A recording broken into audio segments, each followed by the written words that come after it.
wives have very small babies, please give them the support that they need so that they can get those babies to survive.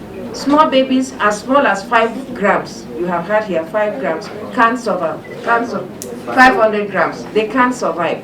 So let us provide the support that they need so that small babies, even the very small ones, can survive on kangaroo position.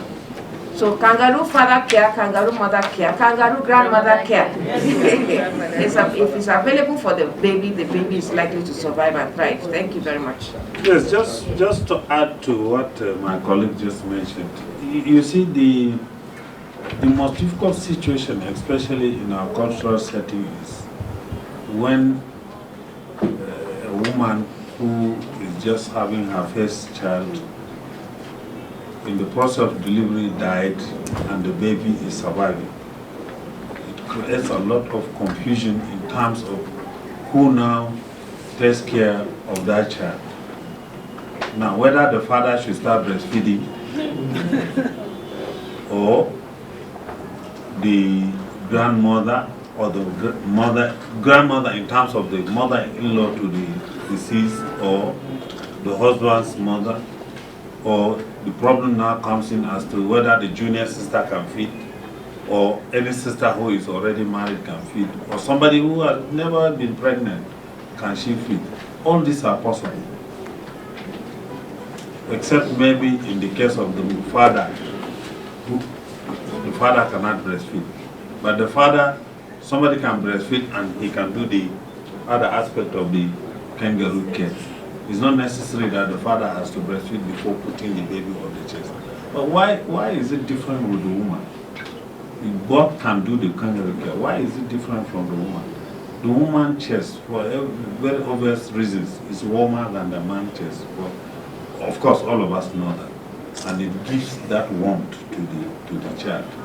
Now, a young girl like her who has never maybe been married, she can initiate breastfeeding by just feeding very well, and maybe taking 1 or 2 drugs, and then the baby is suckling. The most important thing is baby suckling, and that instinct is transferred into the woman. It initiates that process of breastfeeding. So for your question, I think even the junior sister who is already matured as a woman, she can initiate breastfeeding. The fundamental issue is the survival of that child. You want to ensure the survival of that child. So, you know, why I say is the dilemma is, for if she has only a junior sister who is matured and she's also getting ready to get married, of course, the conflict in our own cultural setting is what the husband to be, isn't it? But if she has a sister who is already breastfeeding another baby, it's just simple and straightforward. Okay? If she has her own mother-in-law or her own mom, it's also a very straightforward issue, because she must have interrupted breastfeeding maybe for the past 10 years, but it can be initiated again. So it doesn't have to be, transferring that child to artificial feeding is just like shortening the probability of that child dying from artificial feeding is higher than if you now transfer the child to start feeding on another woman who could be a relative, who could be a friend, who could be passionate to take care of that child. I just want to add 1 or 2 things to what the Honorable Minister has said from the NGO perspective, specifically from Save the Children. I would like to say here that all of us seated here, we have a role and responsibility towards premature babies. The guy who asked the question is from the social media group. I would suggest that your role in this is to propagate the information around newborns, especially preterms, as we're celebrating them today. Make sure that the right information goes out to everybody. Take information from here, good information, the correct information, and propagate it.